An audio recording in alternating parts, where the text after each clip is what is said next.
Hoje nós vamos conversar um pouco sobre febre aftosa, uma doença de grande importância que produz um prejuízo econômico bastante grande e a gente observa esforços de ordem mundial para a erradicação dessa doença. Então a gente vai caracterizar, a gente vai ver um pouco sobre essa doença hoje. É conhecida por vários nomes de acordo com a língua, né, que a gente está falando. Pode ser chamada de mal das unhas e da língua, foot and mouth disease em inglês, febre aftosa, glossopeda.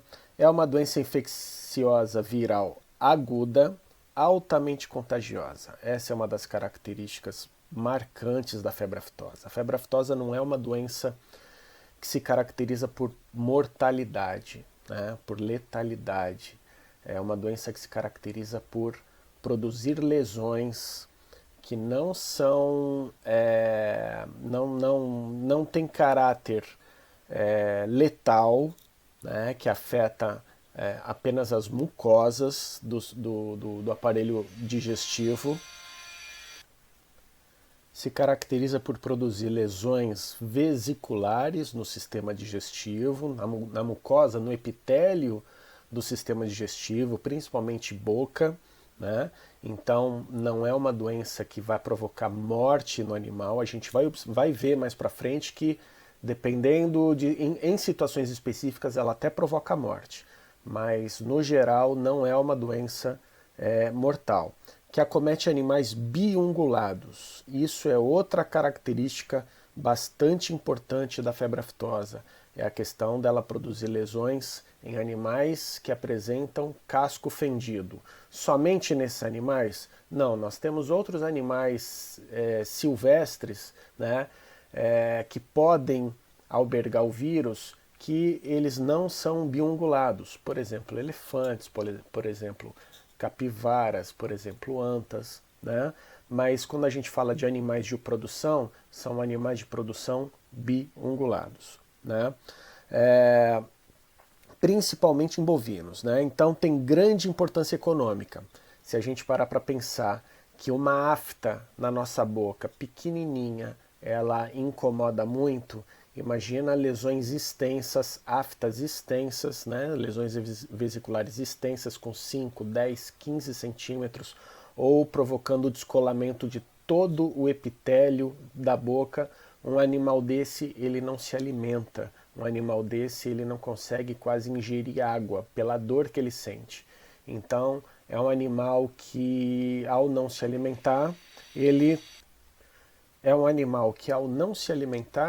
ele não produz leite, ele não engorda. Então, a alimentação ela é muito importante para o desenvolvimento do animal, para a produção daquela secreção láctea ou para a produção de carne, para engorda, né? Então, segundo a OIE, né, ela classifica a febre aftosa como uma doença transmissível que possui potencial para uma disseminação séria e rápida. É uma doença de rápida disseminação. Um único animal em um dia, ele é capaz de transmitir a febre aftosa para milhares de outros animais. Né? Então, é uma doença que ultrapassa fronteiras nacionais e que causa sérios prejuízos socioeconômicos, afetando fortemente o comércio internacional de animais e de produtos de origem animal. Né? Provoca grande perda de peso com redução na produtividade de carne e leite. Né? Então, medidas de quarentena, restrição na comercialização e a desvalorização do comércio do produto, elas ocorrem. Né? Vamos considerar algumas coisas para a gente falar da importância da febre aftosa para a gente. Né? Então, nós temos o maior rebanho comercial do mundo. Nós temos mais de 200 milhões de cabeças. E o nosso produto, ele é relativamente mais barato que o produto dos outros países. Por quê? Nós temos um baixo custo de produção porque os nossos animais, nosso sistema de produção principal é a criação de animal a pasto. Então, outros países, eles dependem muito do confinamento, da produção do oferecimento de ração, do oferecimento de alimentação e a criação dos animais de forma intensiva para eles produzirem leite e carne. A gente está falando aqui principalmente de bovinos, né? E nós temos aqui como característica um boi criado principalmente a pasto. Então ele tem um custo de produção mais baixo que o restante do mundo. E o Brasil é o maior exportador de carne. Então, para imaginar que de toda a nossa produção, 25% é exportado, né? 25%, ou seja, 75% do que a gente produz de carne, isso somando bovinos, aves e suínos, né? 75% é direcionado ao comércio interno. Ele é direcionado ao consumo interno. Então, só 25% do que a gente produz nós exportamos. E mesmo assim, esses 25% vão configurar o Brasil como o maior exportador mundial de carnes. Então, na América do Sul, nós tivemos uma evolução decrescente dos casos de febre aftosa. Por que eu falo de América do Sul? Não adianta nada a gente falar de erradicar uma doença aqui no Brasil se os nossos vizinhos também possuem a doença, né? Então, a Organização Pan-Americana de Saúde, né, uma das suas unidades, que é o Centro Pan-Americano de Febre Aftosa, que é localizado aqui no Rio de Janeiro, na cidade de Duque de Caxias, eles coordenaram o programa de erradicação da febre aftosa na América do Sul. Então, tudo que a gente for falar aqui de prevenção e controle para a febre aftosa, ela está sendo executada em todos os países da América do Sul. Então, nós vemos aqui uma evolução decrescente do número de casos. Os casos mais recentes que nós tivemos em 2017 e 2018, eles se referem à ocorrência de febre aftosa na fronteira entre Colômbia e Venezuela. A Venezuela hoje é o nosso grande problema, porque de acordo com a crise econômica que eles estão vivendo, eles já perderam o controle da questão da erradicação da febre aftosa naquele país. Então, todos os países em volta estão fortalecendo as fronteiras com a Venezuela para evitar a disseminação da doença. E, claro, todos os países fronteiriços estão também oferecendo colaboração técnica para a erradicação da febre aftosa na Venezuela, porque protegendo o vizinho, a gente protege o nosso território, né? Então, aqui tem um pouco da evolução da febre aftosa no nosso país. Primeira vez que aconteceu, que foi detectado em Minas Gerais em 1895, né? O último foco de febre aftosa no Brasil foi em 2006 e em 2007 nós tivemos o reconhecimento internacional da primeira zona livre de febre aftosa sem vacinação, que foi em Santa Catarina. Então Santa Catarina foi o pioneiro, foi o primeiro estado com status de febre aftosa erradicada no Brasil. E de 2007 até 2017 nós fizemos um trabalho intenso no Brasil. Então em 2017 o Ministério da Agricultura publicou o Plano Estratégico do Programa Nacional de Erradicação da Febre Aftosa, né, aonde nós está aqui planejado todas as ações, a gente vai comentar isso mais no final da aula, todas as ações que estão sendo empregadas para a erradicação total do vírus da febre aftosa aqui no Brasil. Em 2018, nós tivemos a classificação do Brasil como livre de febre aftosa, o reconhecimento pela Organização Mundial de Saúde Animal, a OIE, como país livre de febre aftosa. Então nós temos aqui Santa Catarina livre sem vacinar e o Brasil, o restante do Brasil, livre ainda com vacinação. Então esse plano estratégico, ele foi elaborado e foi estabelecido justamente para dar o mesmo status de todo o território brasileiro, o mesmo status do estado de Santa Catarina, que é a suspensão da vacinação em todo o território nacional para a gente ficar classificado como livre de febre aftosa sem vacinação, ou seja, caracterizado como febre aftosa erradicado. Então, nós temos aqui na América do Sul, esse é um slide bem recente, onde nós temos aqui a classificação de praticamente a América do Sul toda, né, esses tons de verde, onde é o número de anos desde o último foco de febre aftosa. E nós tivemos aqui mais recentemente na fronteira entre Venezuela e Colômbia, né, que é onde nós tivemos o problema mais recente. No resto da América do Sul, nós estamos praticamente com a febre aftosa livre, né? Então, todos os países da América do Sul estão executando as mesmas atividades que o Brasil para chegar ao ponto da suspensão da vacinação. Alguns países já suspenderam a vacinação. O Paraguai já suspendeu. Está, claro, pelo tamanho do Paraguai, né, muito menor, muito mais fácil de realizar um programa como esse, eles já conseguiram fazer a suspensão da vacinação. Então, os países com febre aftosa, eles têm uma desvalorização do seu produto que pode chegar até a 50%, ou seja, a nossa carne acaba sendo, a tonelada dela pode chegar até 50% mais cara para o mercado internacional. Ou seja, o controle da febre aftosa no nosso país vai fazer o produto baratear. Barateando, falar, professor, mas barateando a gente vai ganhar menos.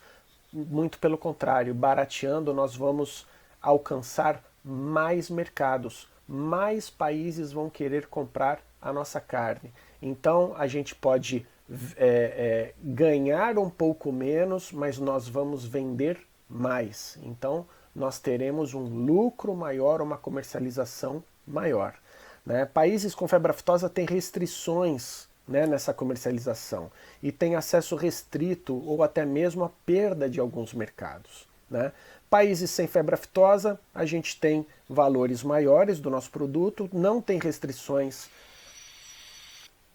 ao comércio de produtos e tem livre acesso aos mercados, né? Então, para a gente ter uma ideia do impacto da doença numa produção animal, numa criação, nós temos aqui, né, os custos diretos e os custos indiretos, né? Aqui nós vemos o impacto financeiro da ocorrência da febre aftosa, não só as perdas diretas quanto as indiretas, né? Então nós temos aqui as perdas visíveis, como a redução na produção leiteira, a perda no ganho de peso dos animais, morte de animais, né, e a perda de animais de trabalho, né? E nós temos aqueles prejuízos que são invisíveis, como a redução da fertilidade e as trocas na estrutura do rebanho, né? Então, a partir do momento que a gente tem problema com reprodutores, problema com morte de animais, a reposição de animais, a gente acaba alterando toda a estrutura genética e a estabilidade da produção daquele rebanho. E nós temos os custos indiretos, né? Por exemplo, os custos sanitários, custos com compra, aplicação de vacinas, a aplicação dessas vacinas, então custo financeiro para o pagamento de pessoas, o controle da movimentação de animais, gastos com provas diagnósticas, né? Ou perdas nos ganhos, né?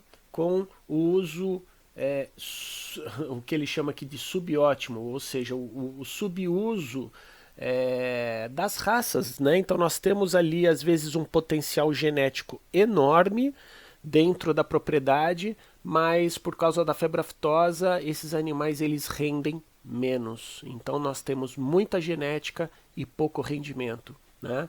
E a questão da perda dos acessos a mercados, né?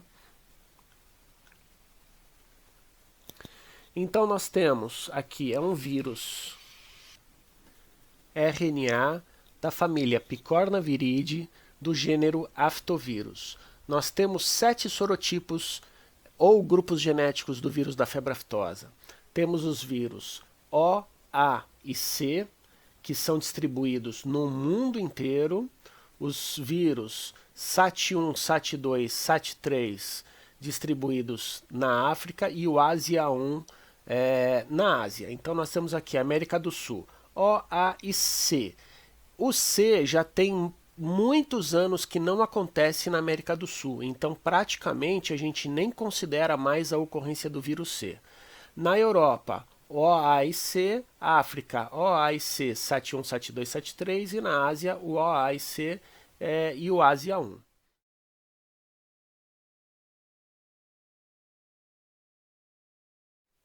Então nós temos aqui, né, a ocorrência, né, não vou dizer que nós temos o vírus ainda circulando, mas os vírus que circulavam aqui e provocavam os surtos eram os vírus dos sorotipos O e A. Então aqui nós temos o pool de O e A, SAT1, SAT2, O e A Ásia 1, O e A Ásia 1, O e A Ásia 1. É sempre assim, né? O, A ou SAT ou Ásia. E esse vírus ele possui 4 proteínas no capsídeo, né? VP1, VP2, VP3, VP4. Depois a gente vai entender a importância disso quando a gente for falar de diagnósticos. A gente está falando aqui de proteínas estruturais. E nós temos outras proteínas não estruturais que são produzidas a partir da leitura, da tradução do RNA viral dentro da célula. Então serão produzidas algumas enzimas a partir da codificação desse RNA. Então a gente chama isso de proteínas não estruturais. Essas proteínas elas só vão existir na célula, no animal, mediante a presença do vírus. Fora, se o animal não estiver infectado, essas proteínas elas não são produzidas. Então olha só como a gente pode utilizar a detecção dessas proteínas como forma de diagnóstico da febre aftosa nesses animais. Então, isso a gente vai falar mais para frente. Então, é a doença animal mais contagiosa de todas, como a gente já falou, né? Então, é um vírus nu, não é envelopado e que possui 4 tipos proteicos na sua composição estrutural. É um vírus que tem relativa resistência às condições ambientais, ele é bastante resistente, ele é preservado em temperatura de refrigeração e de congelamento, então quanto menor a temperatura, mais tempo esse vírus fica viável no meio, então a refrigeração e o congelamento conservam ele muito bem. É progressivamente inativado a temperaturas maiores que 50 graus, então a gente vê que a pasteurização e o cozimento, né, da carne inativam esse vírus. E é inativado também, outro fator importante é o pH.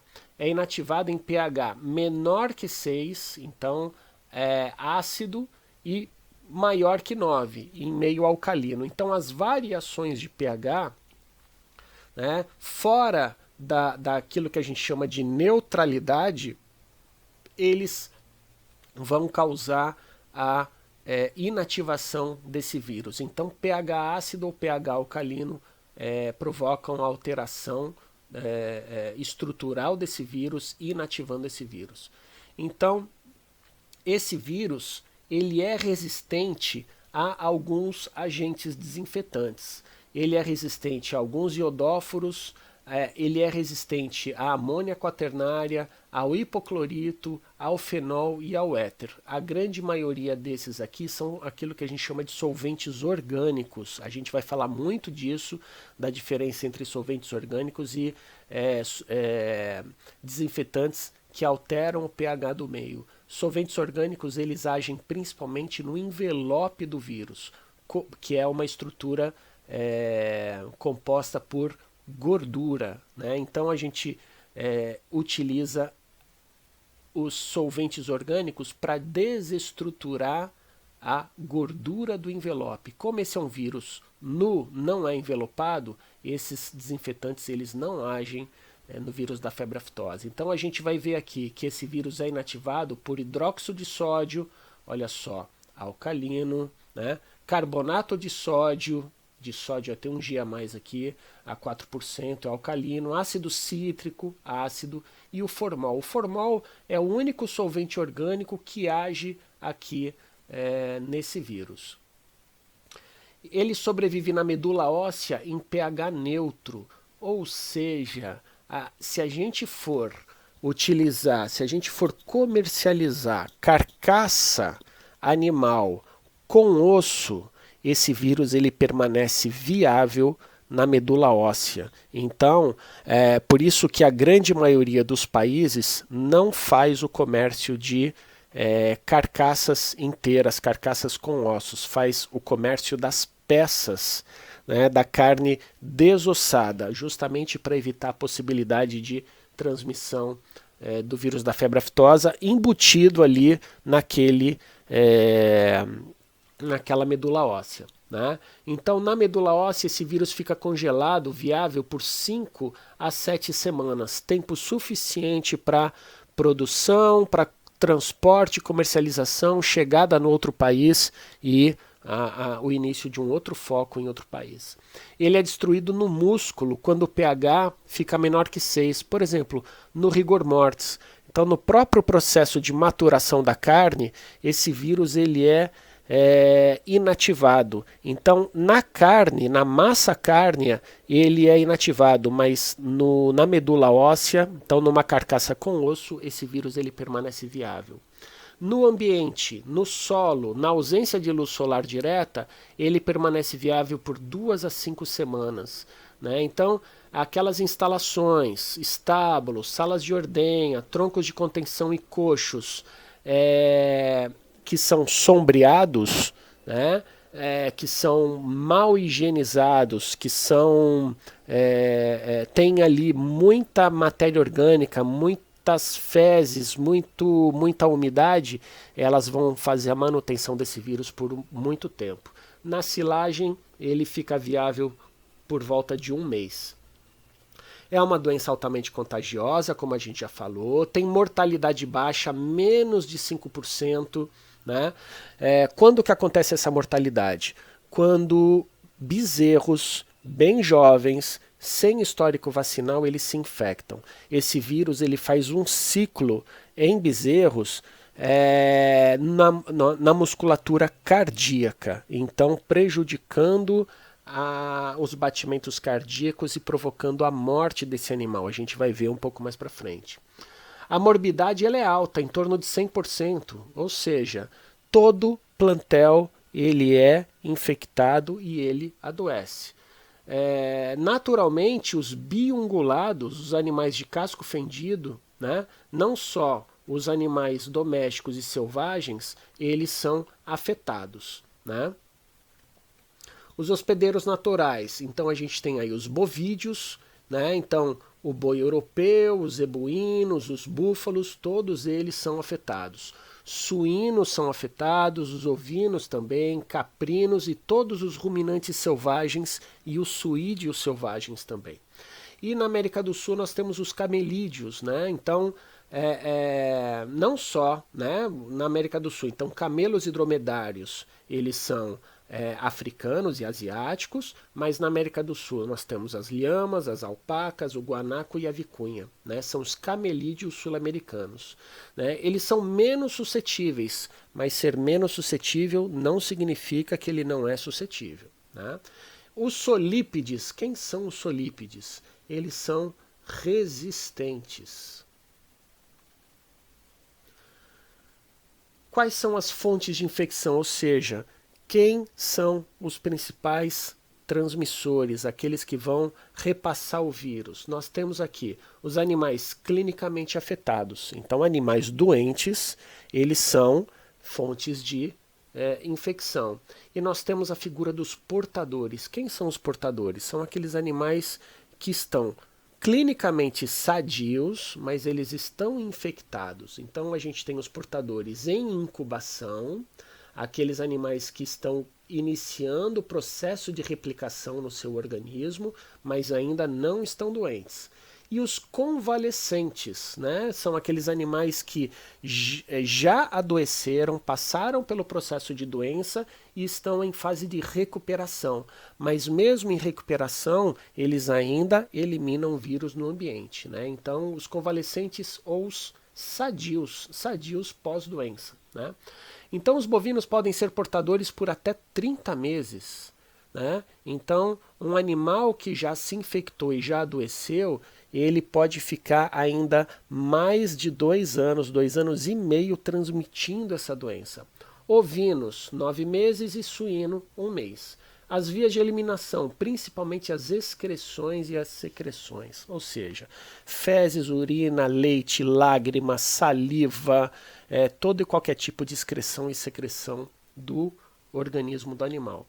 Então, a via respiratória é a via principal para a aquisição do vírus, né? O vírus ele penetra na mucosa respiratória do trato respiratório superior e a partir daí ele faz a replicação no local, ganha a circulação linfática e acaba se dispersando para todo o organismo, produzindo lesões vesiculares em um grande número de órgãos, mas principalmente os órgãos epiteliais, né? Mas aí ele vai ser excretado através das principais secreções. Então, secreções e excreções, né? Respiratórias, a urina vai ser eliminado pela urina, pelas fezes, pelo leite, pelo sêmen também, né?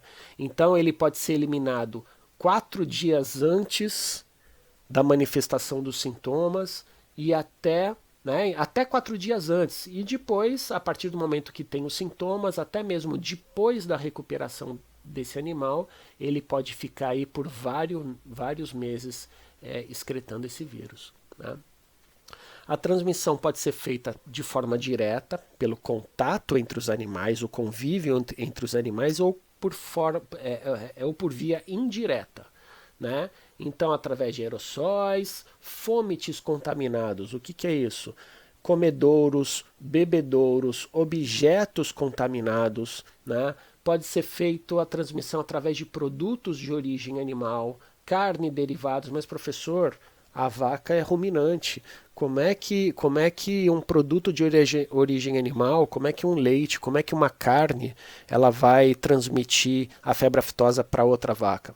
Não transmite para a vaca, mas, por exemplo, nós ainda temos em muitos lugares as pessoas dando lavagem, dando restos de comida para os porcos, né? Então os porcos eles vão iniciar a doença, eles vão começar a doença numa propriedade. A partir do momento que esses animais eles se infectarem e manifestarem os sintomas, o líquido dessas vesículas, riquíssimo em vírus da febre aftosa, vai se espalhar pelo ambiente. E aí os bovinos, os caprinos, os ovinos, todos os outros animais suscetíveis, eles vão se infectar e vão adoecer.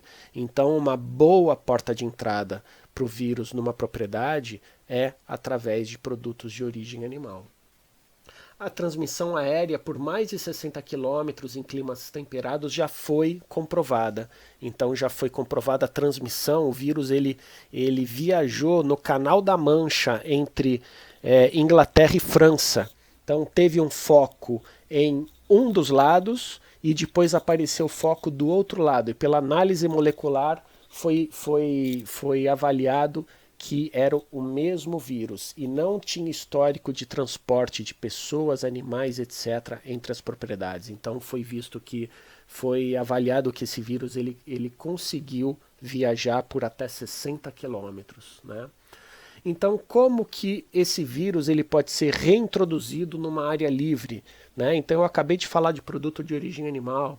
Então, o vírus ele pode entrar através do contato com animais suscetíveis de países vizinhos que ainda tenham a doença. Pode entrar através do ingresso de animais, produtos e subprodutos de origem animal por portos, aeroportos e fronteiras. Então, o comércio internacional de produtos, subprodutos e animais vivos pode introduzir o vírus no país, né? E hoje, principalmente, é uma via que ninguém leva em consideração, ninguém o cidadão, né? Mas as autoridades sanitárias prestam muito atenção nisso. É a questão do ingresso, o trânsito de pessoas, turistas e trabalhadores com bagagem através de portos, aeroportos e através das fronteiras. Então eles carregam na bagagem queijo, presunto, produtos cárneos, né, de um país para o outro, né, algumas iguarias, coisas gostosas, etc., mas que elas podem trazer risco sanitário para os nossos rebanhos. Então, esse tipo de transporte na bagagem, ele é proibido e ele é fiscalizado lá na entrada, lá na alfândega. A entrada de aeronaves, barcos e veículos terrestres vindos do exterior, falhas na biocontenção de laboratórios. Na Inglaterra, o último surto de febre aftosa que teve na Inglaterra, ela já era considerada um país livre de febre aftosa, aconteceu pelo vazamento de vírus, né, por problemas que uma indústria produtora de vacina ela teve e vazou vírus, né, contaminou o ambiente ao redor desse laboratório, dessa fábrica, né? Então, para se produzir vacina, a gente precisa ter vírus, né? Então a gente nesse caso ocorreu o vazamento, né, de vírus dessa indústria, provocando o foco, né, o surto de febre aftosa nas propriedades ao redor. E a questão do bioterrorismo, né? A transmissão, o transporte intencional do vírus para um determinado país, né? Então são ações de bioterrorismo, né? Patogenia, como é que esse vírus ele entra, o que ele faz no organismo e o que ele produz, né? Como é que ele sai? Qual é o passo a passo desse vírus no organismo? Bom, a porta de entrada, como a gente já falou, é a mucosa respiratória superior, né? Pode entrar via mamária e pode entrar via reprodutiva também. Lembra que o sêmen ele pode possuir o vírus, então centrais de inseminação artificial tem que fazer o controle muito sério da questão da febre aftosa, né? Então a gente tem aqui a mucosa respiratória com período de incubação, né, que vai de 3 a 10 dias, ou seja, do momento que esse vírus ele entra no organismo até produzir os primeiros sintomas característicos, ou seja, lesões vesiculares, né, a gente já pode observar essas lesões já com 3 dias pós-infecção, ou uma quantidade menor de vírus em uma população vacinada, um pouco mais protegida, a gente vai observar um pouco mais longo esse tempo de incubação, né? Então o que acontece? Esse vírus é um vírus nu, ele se replica e produz milhões de partículas virais no interior celular.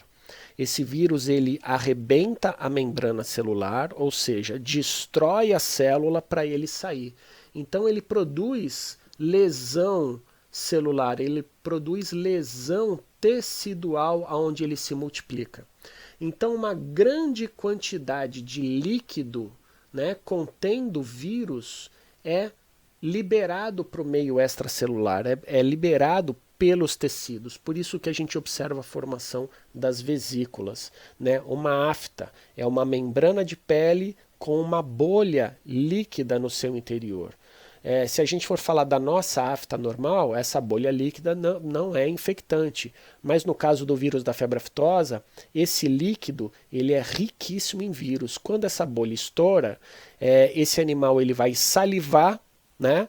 Uma saliva rica, né, com o conteúdo dessas bolhas que estouraram, e essa saliva acaba contaminando toda a pastagem, coxos, bebedouros e por aí vai. E aí esse vírus ele é muito leve, ele acaba sendo carregado pelo ar, a poeira, né, depois que essa baba ela seca, essa poeira, ela com o vento, ela é levada para para bastante longe, né, para bem longe. Então pode transmitir a doença para muitos outros animais, né? Então a gente tem aqui a penetração no local, né, na porta de entrada, que vai ser ali na porta de entrada, no tecido respiratório ali, na orofaringe. Vai começar o período de incubação. Esse vírus ele já é excretado de 1 a 4 dias antes do aparecimento dos sinais clínicos, ou seja, antes do início da doença. E os sinais clínicos eles vão ser muito variáveis. A gente pode ter desde uma doença, né, simples, que é o mais comum na febre aftosa, é a ocorrência das vesículas, das lesões de boca, das lesões de tetos, das lesões de narinas, né, os principais epitélios, que em questão de 15 dias pós início dos sintomas, esse animal ele já está recuperado, né? Então aqui, que é a maioria dos animais, mas os efeitos podem persistir. A gente tem aqui a questão da persistência, né? Esse vírus ele pode passar meses a anos em animais parcialmente imunizados, ou seja, às vezes esse animal ele permanece com o vírus sendo excretado pela vida toda desse animal. Ou seja, se você estiver falando de suínos que têm uma vida curta, um ciclo curto de vida, às vezes um suíno ele fica todo o seu ciclo de vida transmitindo esse vírus, né? Ou então a gente vai observar aqui a morte do animal através da miocardite que acontece em animais jovens, né? Então o vírus ele penetra aqui na região da orofaringe, cai na circulação linfática e acaba chegando nos outros tecidos onde ele vai provocar alterações que a gente vai chamar de importantes, né? No coração, nos pilares do rumen, no úbere e nos tetos e nas patas, né? Então a febre aftosa é chamada doença dos pés e boca. Vai provocar vesículas não só na cavidade oral, né? É uma doença vesicular, vai provocar vesículas não só aqui na cavidade oral, na orofaringe, então o epitélio respiratório, como também vai provocar lesões no coração, nos pilares do rumen, nos tetos e nos pés.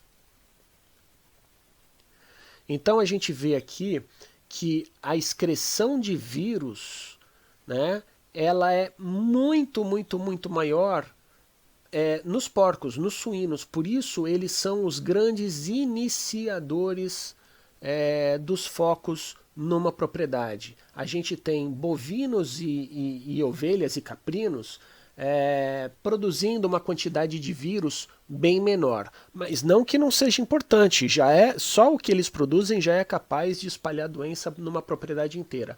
Mas em comparação com os suínos, o suíno ele emite muito mais partículas virais para o ambiente do que os bovinos e os pequenos ruminantes, né? Já se a gente for falar da suscetibilidade das espécies ao vírus, a gente sabe que os bovinos ele é muito mais suscetível do que os pequenos ruminantes e do que os suínos. Então precisa de muito menos partículas de vírus para se infectar, né? Uma concentração, uma dose infectante muito menor do que as outras espécies. Então, o que os bovinos vão apresentar? Febre, falta de apetite. Se a lorré é intensa, a gente vai ver que as lesões vesiculares na boca vão provocar, né, uma inflamação grande, então vai provocar uma hipersecreção de saliva, pelos arrepiados, queda na produção de leite por 2 a 3 dias, até mais, né? Movimento de ranger dos dentes, aquele movimento de mascar chiclete, né? Esse animal ele está com muitas aftas, feridas na boca, dor na área da boca, então ele fica como se fosse mascando chiclete. E claudicação, claro, lesões entre as unhas né, doem bastante, então esse animal sente uma sensibilidade muito grande para andar. Ele pode se recuperar entre 1 semana e 2 semanas. Eu falo, mas professor, se o animal se recupera, qual é o problema dessa doença? A alta transmissibilidade e a elevada queda na produção. Então, a gente viu lá no slide anterior aqueles custos diretos e indiretos. A presença da doença num país aumenta demais o custo de produção. Então, não só o custo na produção aumenta, quanto o prejuízo na produção é bastante grande. Por isso que se trabalha para erradicar essa doença do mundo, né? Então, aqui a cialorreia intensa, né, é uma das características clínicas da doença, né? Isso daqui foi um foco no Rio Grande do Sul. Olha só, cialorreia. Então, às vezes, olha só como o animal tá bonito. São animais ótimos, mas a doença entrou e produziu a doença nas propriedades, né? numa grande região aqui do Rio Grande do Sul. Então, olha só, a formação das vesículas, né? Se parar para pensar, olha só, todo esse triângulo aqui, ele está sendo afetado. A gente está vendo aqui a produção de uma vesícula na parte de baixo desse epitélio. Então, as vesículas elas podem ocorrer na língua, nas gengivas, nas bochechas, no palato, nos lábios, nas narinas, focinhos, rodete coronário das patas, o espaço interdigital nas patas, tetas e úberes. São todos esses lugares onde a gente vai encontrar lesões vesiculares. Olha só, né? Lesão, olha a vesícula sendo formada aqui, olha só a grande área. Se a gente parar para pensar, a gente tem que, que está bem clarinho, mas ó, toda essa área aqui ela está afetada. Se a gente parar para pensar que uma afta de 5 milímetros na nossa boca dói demais, imagina uma afta de 20 centímetros que vai descolar praticamente quase todo o epitélio da boca de um animal. E aí, a partir do momento que esse epitélio começa a se desprender, né, a gente começa a observar as lesões, a exteriorização dos tecidos internos, né? Então a gente vê aqui várias vesículas rompidas. Olha só a grande extensão da lesão, né? Isso dói demais. Olha aqui, mais lesão, mais epitélio pronto para ser rompido, né? Aqui já num processo de cicatrização, mas aqui aberto, aqui já cicatrizou, mas provoca uma dor muito grande, comprometimento da ingestão de alimento desse animal e a perda de peso. Não só pela redução na ingestão, mas por todo o processo da doença. Esse animal ele vai ficar com febre, ele vai ficar com inapetência, ele vai ficar com os tecidos todos inflamados, ele vai ficar com dor, né? Então ele realmente perde peso. Então olha aqui uma vesícula rompida, né? Olha aqui tecido cicatricial, já grande extensão de lesão na língua, né? Essa lesão aqui no focinho ocorre o desprendimento de todo o epitélio do focinho. Aqui esse tipo de lesão de desprendimento do epitélio do focinho, ele vai se confundir com outra doença que ocorre aqui no Brasil, que é a febre catarral maligna. Olha só, lesões bastante extensas aqui na região interdigital. Olha aqui a gente vê um casco e aqui a gente não vê o casco, ou seja, as lesões no rodete coronário e na parede laminar dos cascos, né, que é o tecido de sustentação, de produção desse casco e de sustentação desse casco, né, fez essas lesões extensas aqui, provocou o desprendimento dessa unha. Então o animal sem unha, ele tem muita dificuldade em pisar, em andar, né? Então olha só as lesões aqui nos coxins, né? Se a gente parar para pensar que essas lesões extensas aqui, esse animal está pisando nesse tipo de solo, a gente consegue entender a questão da dor e da dificuldade desse animal em buscar alimento.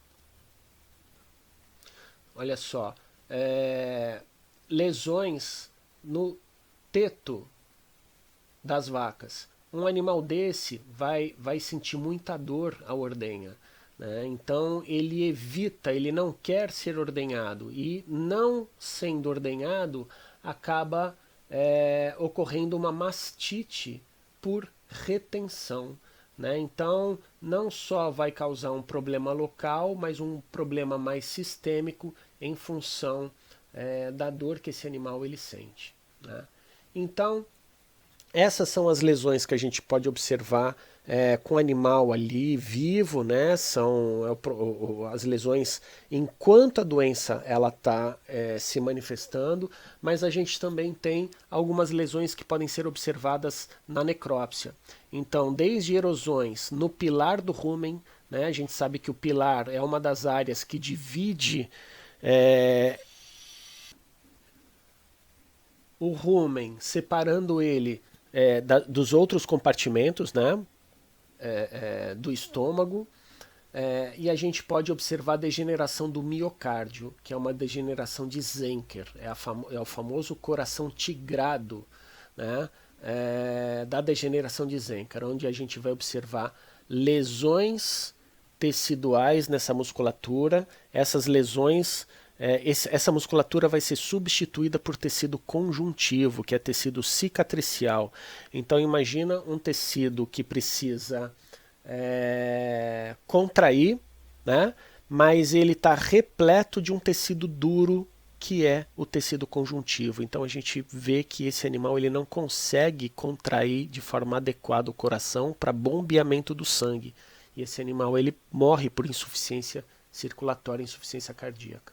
Então aqui lesões no pilar do rumen, né? São essas características que a gente pode observar a necrópsia, né? E a mortalidade da febre aftosa ela vai ocorrer principalmente em função dessa degeneração de Zenker, né? As linhas de degeneração do miocárdio, olha só, toda essa área branca aqui é tecido cicatricial, né? Não é brilho da fotografia não, é tecido cicatricial. Então olha só, todos esses pontinhos brancos aqui no meio do tecido cardíaco é tecido cicatricial, provocando, né, todo o comprometimento do batimento cardíaco, né? E isso vai provocar a morte dos bezerros, né? Nos suínos, a gente vai observar lesões principalmente na região do nariz, do focinho dos animais e também nos pés e mãos desse animal. Então ele vai ter grande dificuldade de se locomover, ele vai claudicar, né? É uma grande característica. Além de claudicar, ele fica ajoelhado, emboletado, né? Podem permanecer deitados, então não se alimentando, e pelo próprio processo inflamatório e febre dessa doença, ele vai ocorrer perda de peso. Então as vesículas e aftas no focinho e nos pés. E provoca alta mortalidade nos leitões, né? Então essa é uma característica. Olha o nariz bem vermelho por causa de lesões, e pela dor que ele sente por causa das lesões no casco, ele está aqui emboletado, né? Aqui a gente vê a ação do vírus nas patas desse animal, né? Então olha só como o epitélio todo se desprende, a dor que esse animal não deve sentir, né? A mesma coisa aqui com o desprendimento das unhas, como eu já expliquei lá em bovino. Olha a lesão que está aqui a bolha, a vesícula que foi formada aqui no focinho do animal. Aqui é um lugar ideal para se coletar material. A gente vem com uma seringa e com uma agulha e coleta material de dentro dessa vesícula, um material não contaminado.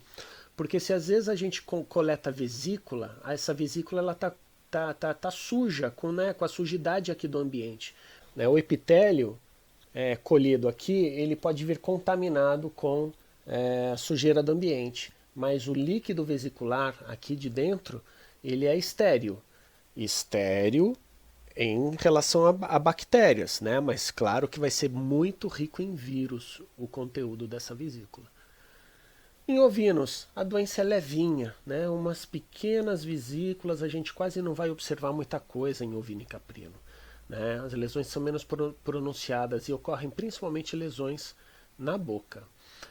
O diagnóstico da febre aftosa, o diagnóstico das doenças vesiculares, o diagnóstico clínico ele não é definitivo. Como a gente falou lá na aula de doenças de notificação obrigatória, a febre aftosa é uma doença vesicular. Nenhuma doença vesicular se consegue fazer diagnóstico clínico, porque nós temos inúmeras doenças cuja manifestação, cuja forma de lesões, elas são muito parecidas. Então o diagnóstico ele é exclusivamente laboratorial.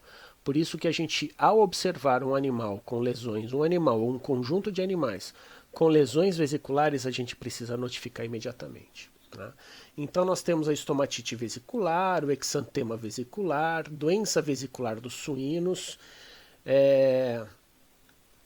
e agora mais recentemente o Seneca vírus. É um vírus vesicular também, que o Ministério da Agricultura está dando muita atenção e que pode se confundir com a febre aftosa. É diagnóstico diferencial para a febre aftosa.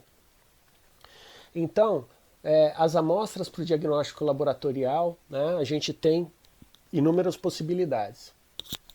A gente pode coletar o líquido da vesícula, a gente pode enviar o epitélio da vesícula ou o líquido esofágico faringiano. O que é isso, professor?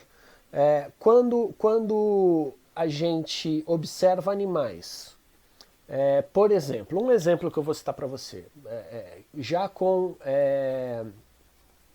as cicatrizes, já com as lesões cicatrizadas, que a gente não vê mais a doença, mas a gente observa as cicatrizes, uma das formas de diagnóstico é fazer um pequeno raspado, vou mostrar nos próximos slides, um pequeno raspado do esôfago desse animal com um copinho metálico e uma haste. A gente vai coletar esse líquido esofagiano. Esse líquido ele ainda pode conter muito vírus, né? Que a gente falou que esse animal ele pode eliminar vírus durante meses ainda. Então nesse líquido, na mucosa, no muco desse líquido a gente consegue recuperar vírus, né? E a gente pode ter também amostras de soro, né? Para saber se esse animal ele se expôs ao vírus em algum momento, né? O meio de transporte é no líquido de Vallet refrigerado. O que é o líquido de Vallet? É uma solução glicerinada tamponada. O que é isso? Uma solução com pH neutro, equilibrado, através da adição de sais. A gente vai aferir e a gente vai observar a neutralidade dessa solução. Então metade dessa solução é uma solução tamponada, a outra metade é glicerina. Então é uma solução glicerinada. Essa solução ela conserva muito bem os vírus. A gente tem que entender que o Brasil é grande, a gente pode coletar material aqui no Rio de Janeiro, que no mesmo dia ele já viaja para o laboratório, porque o aeroporto é perto, mas a gente pode coletar esse material lá no meio do Pantanal, lá no meio da floresta amazônica, e esse material vai levar alguns dias para chegar no laboratório. Então a gente precisa de uma solução conservante além do gelo, uma solução glicerinada conservante, que é o líquido de Vallet. Olha só a coleta de material, né? Coleta do líquido vesicular, coleta de epitélio interdigital, olha aqui, né? O epitélio da boca do animal, a gente coloca aqui numa solução, num copinho com solução glicerinada, né? Uma solução de Vallet. Quando as amostras de epitélio não forem possíveis de serem coletadas, a gente coleta o fluido esofágico faringiano, colhido por meio do copo de Probang. A gente chama da prova de Probang ou do método de Probang, né, que é a coleta desse líquido esofágico faringiano, né? Então a gente vai fazer a colheita dessa amostra, né? Através do uso desses pequenos copinhos com uma haste metálica, onde a gente vai introduzir na cavidade oral do animal até a região do esôfago, fazer pequenos movimentos suaves de vai e vem para a coleta desse muco. Né? Então a gente vê aqui, simples, uma pequena contenção. Esse animal, o veterinário está fazendo a coleta do líquido esofágico faringiano. Né? As amostras têm que ser enviadas em frasco estéreo, contendo líquido de Valea, identificado e lacrado, conservar sobre refrigeração, né? E do lado de fora, né, a gente pode até colocar sal e gelo seco para manter esse gelo durante um maior tempo, preservando essa amostra. Então a gente tem que tomar muito cuidado com o transporte dessas amostras. Então nós temos aqui um frasco, embalagem primária, dentro de um outro recipiente, embalagem secundária, dentro de um outro recipiente, embalagem terciária. Né? Dentro do isopor, que acaba sendo uma embalagem quaternária. Todo esse cuidado é para que, se acontecer algum acidente com esse material, esse vírus ele não escape. Né? Porque imagina, no transporte do material para o laboratório, acontece algum acidente, a gente vai espalhar mais ainda o vírus da febre aftosa por aí. Então nós temos diferentes técnicas diagnósticas para detectar não só a circulação viral, quanto detectar anticorpos, quanto tipificar o vírus da febre aftosa. Então, para detectar o vírus, a gente pode fazer o isolamento do vírus, né, em cultivo celular. A gente pode, depois desse cultivo, submeter a solução, né, ao líquido, ao sobrenadante que a gente adquiriu ali do crescimento desse vírus em células. A gente pode fazer a fixação de complemento e o ELISA, aquilo que a gente chama de ELISA sanduíche, indireto. E a gente pode fazer sorologia, a gente pode fazer vírus neutralização, o ELISA 3ABC, o ELISA CFL, o 3ABC e o VIA. Né? São técnicas diferentes para a gente detectar se é vírus infeccioso, se é vírus vacinal. Né?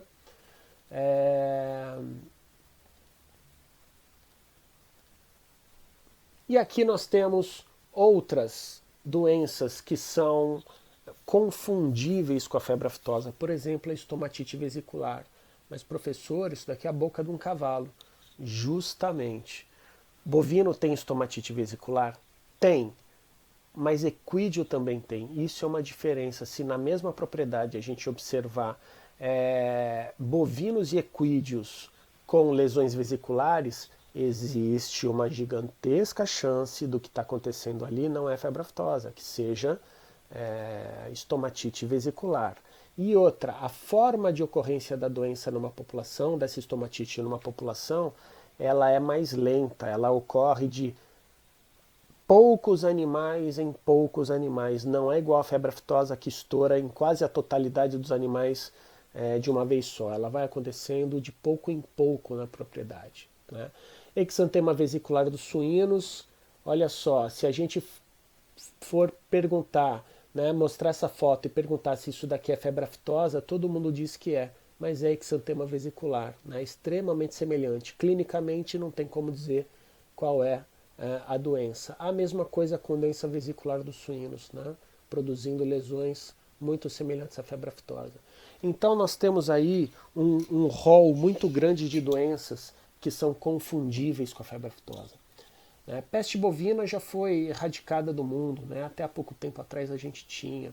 A rinotraqueite infecciosa bovina, diarreia viral dos bovinos, língua azul, mamilite herpética, estomatite papular, febre catarral, peste dos pequenos ruminantes, ectima contagioso, são todas doenças confundíveis. Isso são doenças infecciosas. E as doenças metabólicas?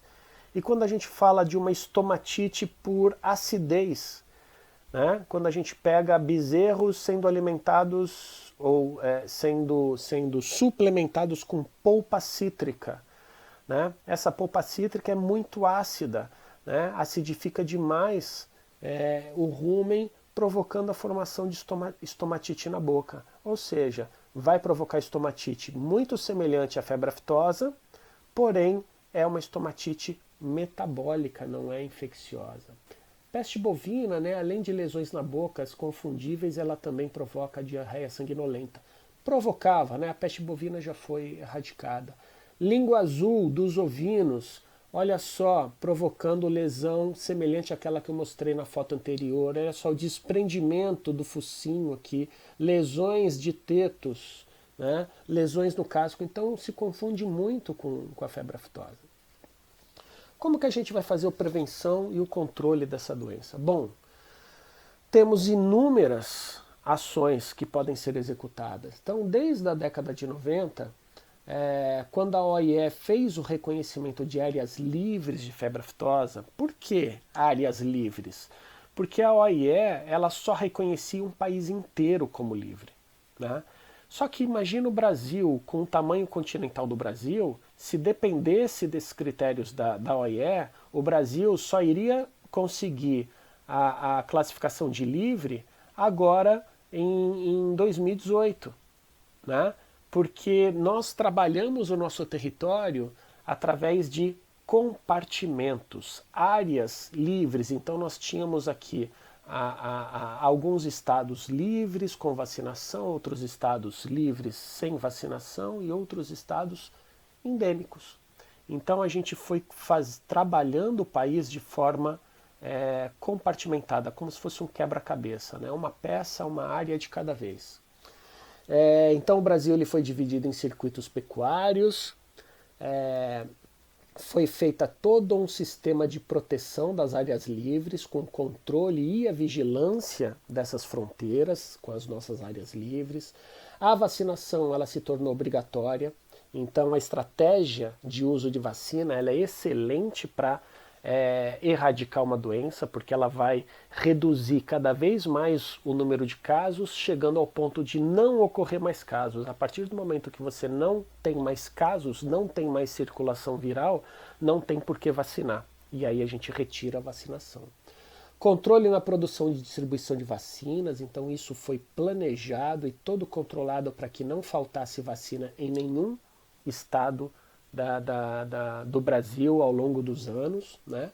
E outra estratégia importante é a atuação em focos. Então, quando aparecia um foco, quando alguém notificava a ocorrência de uma doença vesicular, essa propriedade era visitada no máximo em 24 horas, né?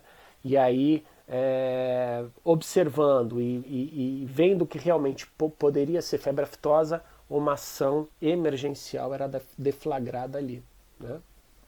Então as estratégias do programa de erradicação da febre aftosa é a organização do serviço veterinário, então a defesa agropecuária, né, os veterinários do sistema de defesa sanitária animal, eles tinham que estar prontos para ação, né? Então estar prontos para ação significa estarem treinados, ter veterinários em quantidade, ter equipamento suficiente para fazer atenção a esse foco.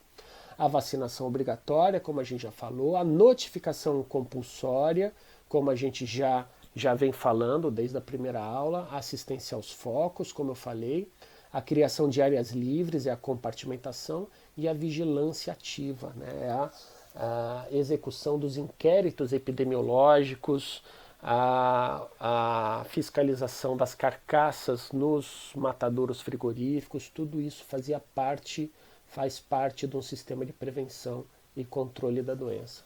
Então a vacina, hoje ainda, mas por muito pouco tempo, porque ela vai ser suspensa, nós temos uma vacina bivalente de 2 ml que tem que ser aplicada ou intramuscular ou via subcutânea. É uma vacina inativada, né? Nós temos os subtipos O e A, com adjuvante oleoso, é uma vacina oleosa, grossa, é obrigatória para bovinos e bubalinos de todas as idades, né?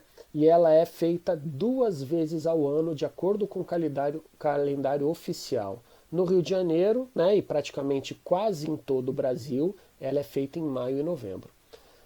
Por enquanto, até a gente observar a retirada da vacinação, que a gente vai comentar já já. O que a gente faz no foco, né? Atenção ao foco.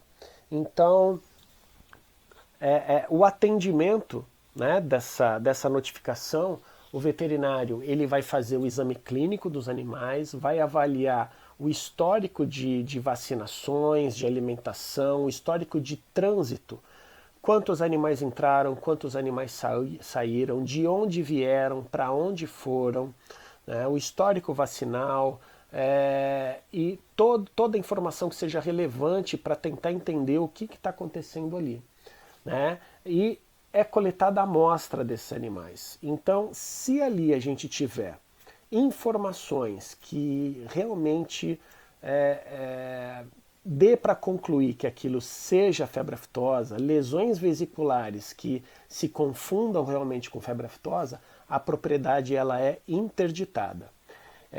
Esse material coletado vai ser enviado para o laboratório do Ministério da Agricultura para diagnóstico, e enquanto o resultado não sai, essa propriedade ela fica interditada, com proibição total de trânsito de animais suscetíveis, né, tanto para entrar quanto para sair dessa propriedade. E outras propriedades elas começam a ser visitadas e avaliadas ao redor dessa propriedade suspeita. Se o laboratório disser que não é febre aftosa, a propriedade é desinterditada. Mas se o laboratório confirmar que é febre aftosa, então é estabelecida emergência sanitária, uma delimitação de áreas ao redor do foco é estabelecido. Então a gente vai estabelecer área focal, perifoco e área de vigilância, a gente vai mostrar nos próximos slides. E os animais dessa propriedade eles devem ser eutanasiados, né? Tem que ser eliminados. Essa eliminação ela vai ser feita na propriedade ou em propriedade vizinha a partir de avaliação técnica. Todo o ambiente que der para fazer a desinfecção será feita a desinfecção. Então, estábulos, ordenhadeiras, todo local que se conseguir fazer desinfecção, lavagem de desinfecção vai ser feita. Né? Depois dessa desinfecção, um prazo de vazio sanitário vai ser estabelecido. O que é o vazio sanitário? É um prazo onde a gente vai deixar a propriedade vazia, sem animais suscetíveis à febre aftosa. Pode ter cavalo? Pode. Pode ter cachorro? Pode. Pode ter pato, galinha? Pode. Pode ter vaca? Não. Pode ter caprino? Não. Pode ter suíno? Não. Por quê? A gente faz a desinfecção das áreas aonde é possível fazer desinfecção. Então a gente lava e desinfeta. E aonde a gente não consegue fazer desinfecção, a gente precisa esperar as condições atmosféricas, a insolação, o calor, inativar esse vírus. Por isso a gente vai estabelecer o que a gente chama de prazo de vazio sanitário. Um prazo estabelecido pelo serviço oficial pode ser de 30, pode ser de 60, pode ser de 90 dias, vai depender do local, se está chovendo, se está frio, se está calor, se está seco, né? Isso vai influenciar. E para que o vírus ele seja destruído pelas condições atmosféricas, né? Pelas condições ali do clima. Depois do vazio sanitário, são introduzidos aquilo que a gente chama de animais sentinelas. O que são os animais sentinelas? Esses animais sentinelas, eles são animais sem histórico de vacinação, ou seja, totalmente suscetíveis à febre aftosa, e eles são colocados no pasto, aonde os animais ficavam anteriores, né?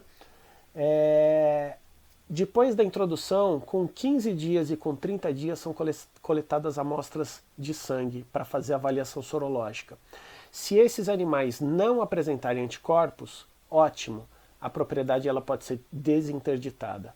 Se esses animais apresentarem anticorpos, ou seja, eles adquiriram o vírus ainda presente naquela pastagem, fizeram soroconversão, eles vão ser eutanasiados, novo prazo de vazio sanitário vai ser estabelecido e nova reintrodução de animais vai ser de animais sentinelas vai ser estabelecido mais tarde. E novamente serão feitos exames com 15 e 30 dias.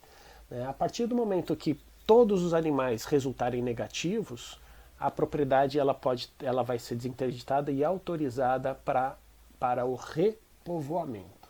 Né? Então, olha aqui, são estabelecidas áreas focais, perifocais e zona de vigilância. Né? A gente falou aqui, depois da notificação, vai ser feita a avaliação do histórico, feito o exame clínico nos animais, colheita de amostras, feita a avaliação epidemiológica, e aí, se a amostra for negativa, fecha a situação. Se for uma suspeita positiva, a amostra for positiva, a gente vai estabelecer o foco. Então, o que eu vou mostrar para vocês foi são imagens que realmente ocorreram. Isso foi o foco do Rio Grande do Sul, né, no ano de 2000. Então nós tivemos aqui a ocorrência de um foco, né, e depois com mais investigações, então foi estabelecido foco, área focal, perifocal e área de vigilância. Né? Então essa era a área trabalhada, todas as propriedades nessa área aqui elas foram fiscalizadas, foram coletadas amostras. Então tudo que está aqui dentro do círculo vermelho, todos os animais suscetíveis dentro do círculo vermelho foram eliminados. Dentro dos dois círculos verdes, os animais eles foram vacinados para fortalecer, né, a imunidade, mas todos os animais dentro da área focal foram eliminados. E com a continuidade das investigações, começaram a aparecer novos focos, novas áreas focais, perifocais e área de vigilância foram sendo estabelecidas. Então, eu mostro isso para vocês entenderem como evolui um foco, né, de febre aftosa. São inúmeras ocorrências onde a gente vai aumentando bastante a área de trabalho. Então aqui para a gente ver, né, proibida a entrada, foco de febre aftosa. As propriedades elas são fechadas, lacradas, porque tem muito proprietário, muito produtor que para não ter prejuízo carrega o caminhão à noite e tenta fugir de noite, né, com os animais. Então por isso que é estabelecido, né, barreiras nas estradas, não só com a participação do exército, como da polícia. Né. Os animais aqui eles são avaliados clinicamente. Olha só uma vesícula aqui na boca desse animal. Então esse animal foi coletado a amostra, enviada para o laboratório e foi confirmado o caso, né, nessa propriedade. E aqui é aquela parte ruim, difícil da gente ver. Os animais sendo eliminados e sendo levados para as covas. Né? Então todos esses animais aqui eles vão ser enterrados. Né? Não pode consumir essa carne. Ao consumir, ao abater, ao descarnar e ao transportar essa carne para fora dessa localidade aqui, a gente vai estar levando vírus para outros lugares e disseminando essa doença. Por isso que não se faz a utilização dos produtos e subprodutos oriundos desses animais. Né? Em algumas situações se faz necessário a cremação desses animais, porque já aconteceu em assentamentos do pessoal fazer o enterramento, e quando eles voltaram aqui 3 dias depois para continuar as ações dentro da localidade, aqui era um assentamento, eles viram que a cova foi aberta, muitos animais foram descarnados e provavelmente essa carne ela saiu, foi comercializada. Então, em determinados locais é necessário cremar os animais para que não ocorra esse tipo de violação das covas. Né? Então, toda a equipe, todo trânsito de veículos que entra ou sai das áreas de vigilância tem que ser desinfetados. Né? Então, o pessoal aqui fazendo desinfecção, né, para entrar na área, entrar e sair da área focal para trabalhar na eutanásia dos animais. Aqui os veículos sendo pulverizados, sendo desinfetados. Né? No surto na Inglaterra, aquele que eu falei para vocês, olha só, grande número de animais também, né, sendo eliminados, sendo cremados. É muito triste, mas é necessário. Em Taiwan, cuja principal principal produto, né, principal criação que eles têm lá é a suinocultura, então o prejuízo foi bastante grande na suinocultura. E aqui mais uma foto, né, Monte Alegre no Pará, só para a gente mostrar a propriedade interditada, como é que se faz, né? Então os animais eles eram recolhidos, eram trazidos, eles eram descarregados e era feita a eutanásia com o uso de arma de fogo. Esse é um uso permitido, tecnicamente recomendado, não tem como fazer a eutanásia individual de animal por animal com meio químico, né?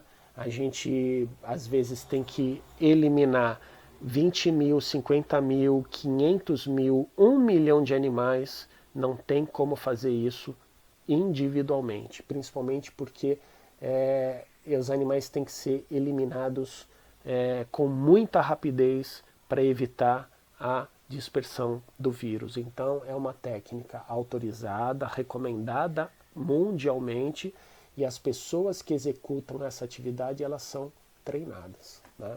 Então os animais entravam aqui, né, na cova, eles eram acantonados aqui e aí eles eram eutanasiados, depois podendo ser cremados ou não, né? É uma zoonose a febre aftosa? É uma zoonose, só que é incipiente para o ser humano. O máximo que pode acontecer é uma pessoa manipular a língua de um animal com febre aftosa e depois apresentar alguma lesão na mão ou na boca, mas aftas pequenininhas, né? Então nada que dê prejuízo, que cause um transtorno maior para o ser humano, né? Estou aqui mostrando outras situações de focos, né, o planejamento das ações, a ida aos focos, a eliminação dos animais, o tratamento dessas carcaças aqui para depois... A gente vê que está de noite aqui, então o pessoal trabalha praticamente 24 horas por dia para eliminar os animais. Nas fronteiras, olha o rodolúvio, né, a desinfecção, então isso daqui é necessário para quando ocorre um foco numa determinada localidade. Os veículos eles não podem servir de transportadores de vírus, né? Então, nas balsas, nas aduanas, ocorre fiscalização e a desinfecção. Olha só, fiscalização de bagagem para ver se o pessoal está carregando queijo, produtos cárneos, etc. Tudo isso acontece, né? Então, na época do foco, né, lá no Rio Grande do Sul, olha só a placa, né, do Serviço de Defesa Agropecuária da Argentina.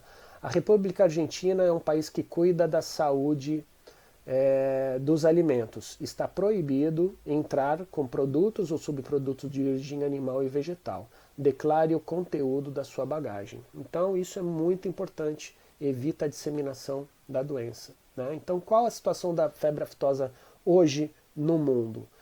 Nós temos aqui praticamente tudo que está em verde são os países livres de febre aftosa, em vermelho com focos de febre aftosa, e os países cinza ou não fazem parte da OIE ou não têm uma informação consistente para fornecer para a OIE. Então olha só, de junho de 2020, uma informação ainda bem fresquinha, bem quentinha, né?